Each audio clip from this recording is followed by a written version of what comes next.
Corona से लड़ रहे पूरे देश के लिए एक और जहां आंकड़ों में कमी भले ही ना दिख रही हो, लेकिन स्वास्थ्य मंत्रालय ने शुक्रवार को एक अच्छी खबर दी। स्वास्थ्य मंत्रालय के अनुसार देश में लॉकडाउन से पहले मामलों के दोगुने होने की दर जो पिछले बार 3 दिन थी, वो अब 6 दिन से ज्यादा हो गई है। यही नहीं, कई राज्यों में तो ये दर इससे भी ज्यादा पहुंच गई है। ये खबर कोरोना के चलते फैली नकारात्मकता में कुछ सुकून जरूर देने वाली है।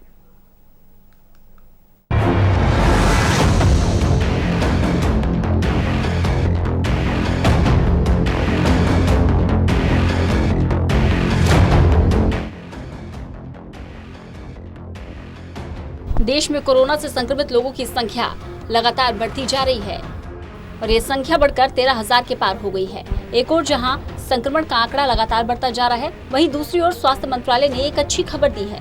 भारत में लॉकडाउन से पहले कोरोना से फैलने वाला संक्रमण 3 दिन में दोगुना हो रहा था, जबकि वो अब 6 दिन में दोगुना हो रहा है। स्वास्थ्य मंत्रालय के अनुसार 19 ऐसे राज्य हैं जहां दोगुने होने की दर देश की दर से कम है। इनमें केरल, उत्तराखंड, हरियाणा, लद्दाख, हिमाचल, चंडीगढ़, पौंडीचेरी, बिहार, ओडिशा, तेलंगाना, तमिलनाडु, आंध्र प्रदेश, दिल्ली, यूपी, कर्नाटका, जम्मू कश्मीर, पंजाब, असम और त्रिपुरा सहित अन्य कुछ राज्य भी शामिल हैं। अब तक 1749 पीपल क्योर हो चुके हैं और उस तरीके से अगर देखें तो 13.06% पीपल वो रिकवर हुए हैं। कल तक की अगर कंफर्म संख्या देखें तो 13,387 कंफर्म केसेज आए हैं। लास्ट 1 डे के अंदर 1,007 केस रिपोर्ट हुए हैं। लास्ट 24 आवर्स में 23 नई डेथ्स भी रिपोर्ट हुई हैं। हम अब तक की अगर स्थिति को देखें तो पाते हैं कि लॉकडाउन से पहले अगर हमारे देश का डबलिंग रेट ऑफ केसेज लगभग 3 दिन था, तो पिछले 7 दिनों को अगर डेटा देखते हैं तो हमारा डबलिंग रेट अब 6.2 डेज है। और मैं आप लोगों की दृष्टि में लाना चाहूँगा कि 19 स्टेट्स ऐसे हैं, 19 स्टेट्स और यूनियन टेरिटरीज ऐसे हैं जहाँ पर कि डबलिंग रेट देश के एवरेज से भी कम है। और वे स्टेट्स हैं केरला, उत्तराखंड, हरियाणा, लद्दाख, हिमाचल, चंडीगढ़, पौंडीचेरी, बिहार, उड़ीसा, तेलंगाना, तमिलनाडु, आंध्र प्रदेश, दिल्ली, यूपी, कर्नाटका, जम्मू एंड कश्मीर, पंजाब, असम और त्रिपुरा। मैं आप लोगों की दृष्टि में लाना चाहूँगा कि ये doubling rate is a product of how we are trying to manage the situation at field level. ये एक ऑनगोइंग प्रोसेस है और इस डबलिंग रेट को और कम करने के लिए और बेहतर करने के लिए हमें अपनी विजिल को उसी हिसाब से, उसी इंटेंसिटी से करना पड़ेगा। कोरोना को लेकर केंद्र से राज्यों तक किए जा रहे काम अब धीरे धीरे रंग लाने लगे हैं। स्वास्थ्य मंत्रालय का कहना है, अगर 15 मार्च से 30 मार्च तक इस तरह के ग्रोथ रेट को देखेंगे तो पहले ये 2.1 थी, जो अब 1.2 हो गई है, यानी लगभग 40% की कमी आई है। यही नहीं, आउटकम रेशियो में भी कमी दर्ज की गई है, जिसमें भारत में 80% लोग ठीक हो रहे हैं, जबकि 20% की मृत्यु हो रही है, जबकि बाकी दुनिया में ये आंकड़ा बहुत खराब है।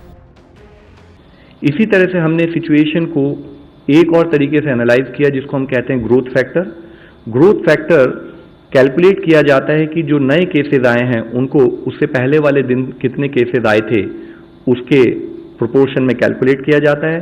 तो अगर हम इस डेटा को भी देखें तो पाते हैं कि अगर हम 1 अप्रैल से 1.2 के एवरेज ग्रोथ फैक्टर को देख रहे हैं, जबकि इससे 2 हफ्ते पहले यही ग्रोथ फैक्टर 2.1 एवरेज था 15 मार्च से 31 मार्च तक, तो हम पाते हैं कि करीब 40% डिक्लाइन हुआ है ग्रोथ फैक्टर में।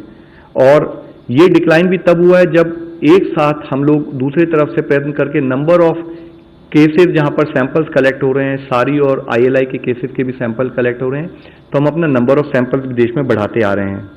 इसी के साथ ही हमने एक आउटकम रेशियो भी कैलकुलेट किया। आउटकम रेशियो कैलकुलेट करते हैं जो केसेस रिकवर्ड हुए हैं वर्सेस जो केसेस जिनमें डेथ रिपोर्ट हुई हैं। मैं आप लोगों की दृष्टि में लाना चाहूँगा कि देश की तरफ से देखें तो हर केस, हर डेथ एक चिंता का विषय है। और उसी समय में लेकिन अगर हम देखें तो हमारे यहाँ पर केसेस हैं करीब 80% अगर हमारे केसेस रिकवर हो रहे हैं और 20% केसेस में डेथ अगर जैसे रिपोर्ट हुई है, तो ये दूसरे देशों से अगर कंपेयर करें तो शायद हम कुछ बेहतर कर रहे हैं और हमें इसे और बेहतर करने की हमें एफर्ट करना है कि हम अपना ट्रीटमेंट और केयर फर्दर इम्प्रूव करते रहें ताकि हम इस रेशियो में फर्दर इम्प्रूवमेंट ला सकें। लेकिन देश में हाल ही में चीन से आए सामान में बड़ी संख्या में खराब किस्म का सामान, जिसकी आपूर्ति को लेकर भी स्वास्थ्य मंत्रालय ने अपने रुख को साफ कर दिया है। स्वास्थ्य मंत्रालय का कहना है कि सामान भले ही विदेश से आया हो या देश में बना हो, लेकिन अगर उसकी गुणवत्ता कमजोर होगी तो ना तो वो उसे इस्तेमाल करेंगे और ना ही आगे करेंगे। सर, एनी प्रोडक्ट चाहे हम किसी भी वेंडर से लें, कहीं से भी लें, उस सब के डिफाइंड क्वालिटी पैरामीटर्स होते हैं। तो अगर उन पैरामीटर में वो प्रोडक्ट खरा नहीं उतरेगा तो उसको इस्तेमाल नहीं किया जाएगा। और इसी के तहत आप ये समझ के चलिए कि कहीं पर भी किसी भी जगह पर कोई भी प्रोडक्ट, चाहे वो लोकल हो चाहे इम्पोर्टेड हो, उसके क्वालिटी पैरामीटर्स को चेक करके ही हम फील्ड में यूज करेंगे। अब देखना होगा कि आने वाले दिनों में जब देश में हॉटस्पॉट और नॉन हॉटस्पॉट सिस्टम लागू हो गया है तो ऐसे में क्या नतीजे देखने को मिलते हैं। कैमरा पर्सन शूरवीर के साथ ललित नारायण कांडपाल, टोटल न्यूज, दिल्ली।